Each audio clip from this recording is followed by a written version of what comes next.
Hillary Clinton's tortured soul is scraping at the door of her spiritual casket.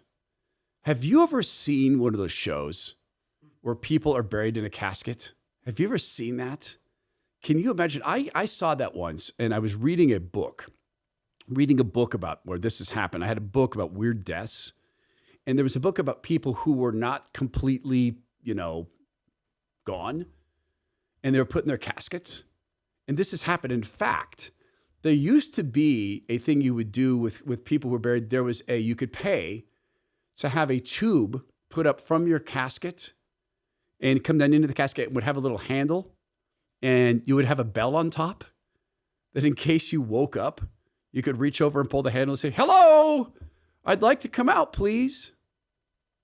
I mean, that would be utterly nightmarish. And Hillary Clinton is doing this in a virtual sense. And it's easy to watch this and become angry and not maybe even bordering on rage, because what she says here is just such a series of nonsense and vitriol and poison. But man, do something. Think of her not in the flesh.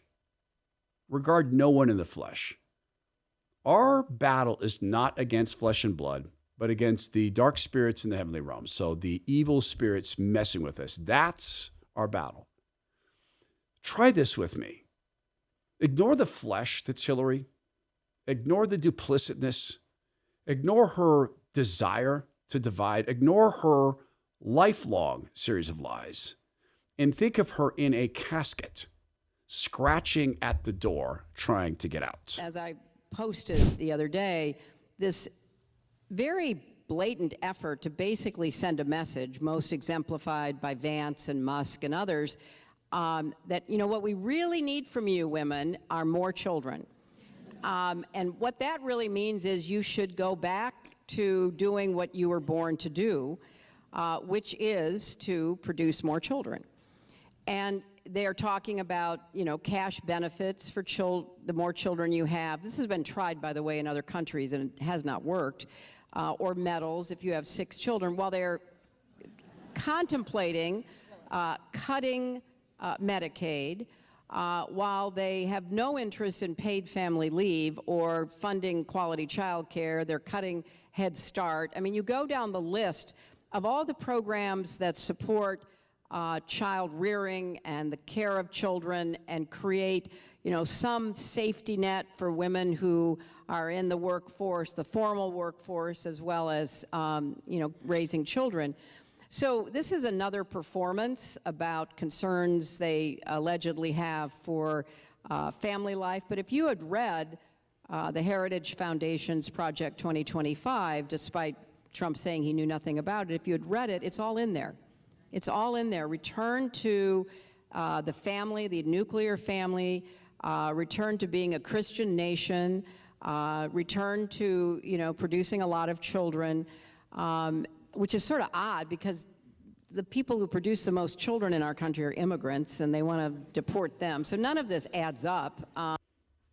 So we should just leave it to the immigrants, by what she means illegal immigrants. Scratching at the door of a coffin, and here's what I mean. Soulless. I mean a captured soul. I mean tortured.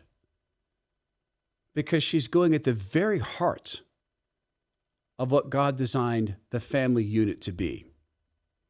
I'll explain this in just a second. It has to do with how we use our bodies. You were given a body to steward. And sometimes our bodies get a little bit off track. If you've been having this thing where you go to bed at night and you get busy brain is what I call it. You kind of forget how to sleep. Like, I don't know about you. There's some things I can think about that will help me fall asleep. And sometimes I kind of forget what they are. And I just don't fall asleep. And if you're someone who's doing a lot of weightlifting or a lot of running or you eat a lot of protein, can I hip you to something I learned the other day? If you're doing a lot of that, eating a lot of protein, undigested protein in your body can create toxins. And those toxins have the unique ability, first of all, to cause bloating. That's not fun, hard to sleep that way.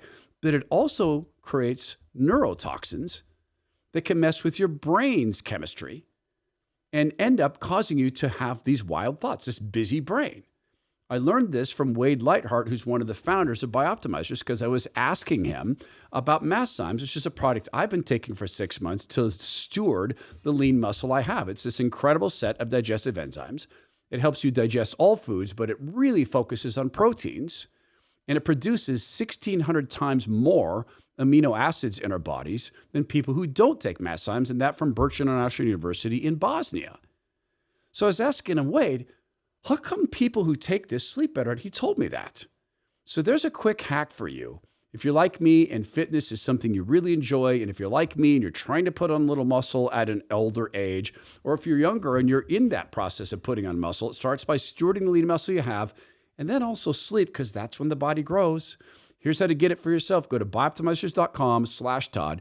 Use promo code Todd to get 10% off all their products, and go ahead and subscribe to Masszymes. You'll get free discounts, exclusive discounts, free gifts as a subscriber. Bioptimizers.com/Todd, promo code Todd. Wisely steward the body you've been given.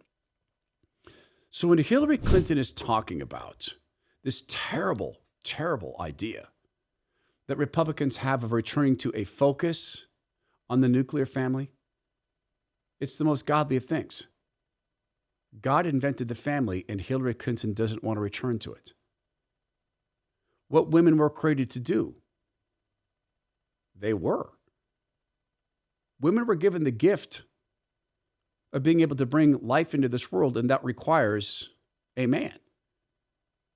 And in God's design, one man, one woman in a marital union.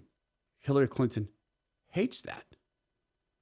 We incentivize all sorts of things in this country. We incentivize businesses moving their headquarters to Europe through taxation and regulation. We incentivized illegal immigrants to flood into our country. We helped them do that.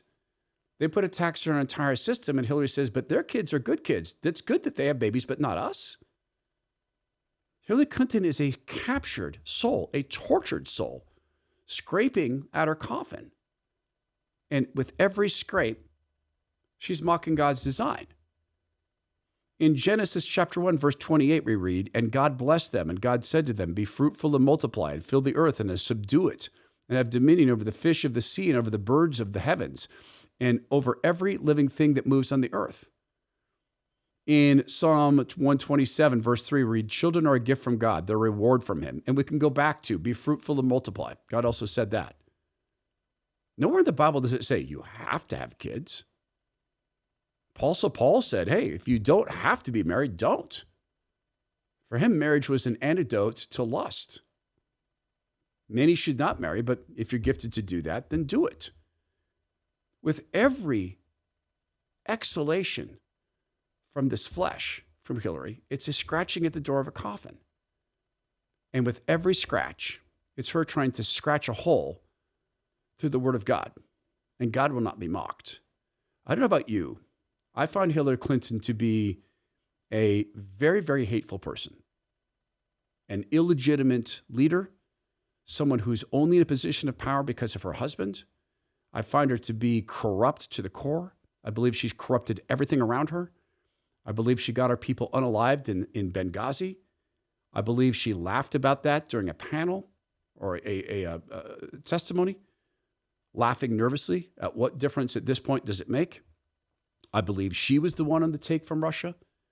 I believe she laughed about getting a guy who assaulted the girl in the worst possible way off. And I also know this. Once upon a time, little Hillary was a tiny little baby. I know that she's loved by God. I know that she has a soul. I know that she's an eternal being. And I know this. There, but the grace of God, go I. One other thing, if this is unconvincing for you, you just can't find any mercy for Hillary Clinton, I get it. And so I'll just close with this. It's from the Bible. He who provides mercy will receive it.